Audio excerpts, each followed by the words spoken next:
Think you can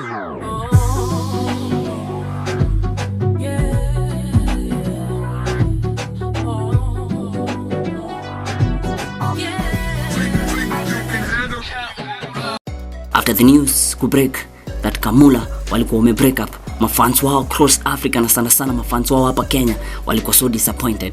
Hii ni cause Mulla as a group walikuwa wamefikisha Kenyan music to global levels, na sadly hadi wa leo 12 years later hatujapata single artist amemanage kufika hizo levels.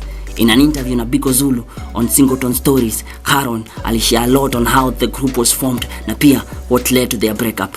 Karun akishare alisema that her best friend at the time alimuintroduce to Marcus, mwenye pia alikuwa na produce for Mulla, and through him meet the rest of the group members.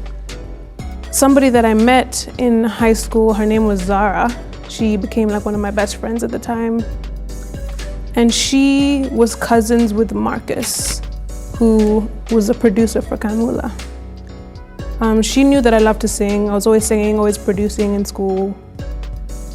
And one day she was like, hey, do you want to meet my cousin? I don't even remember what led to this, but like her house was right next to the studio where we used to record. So but Nitayo, one of the group members mwenye alimconvince awa join na mwenye pia named the group Mulla, na wakaanza ku make music pamoja as a group. Okay, it's like perspective. We were like 14 and Teo was being serious like this.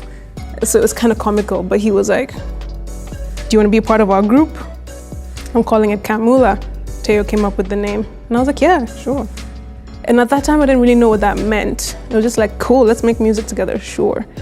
After success ya Party Don't Stop, a track produced by Marcus, it end up kuwa a global anthem.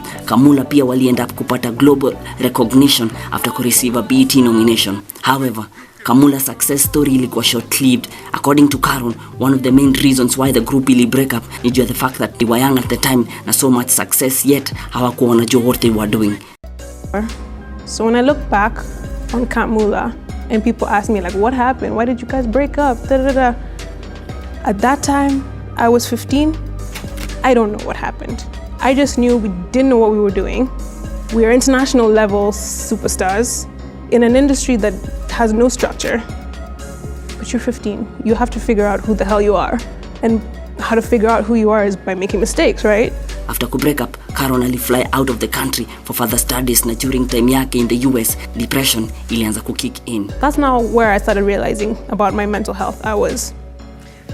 There's such a thing called seasonal depression, which happens like very often in the winter. And that is what happened to me. And that was the first time that I was on medication for depression.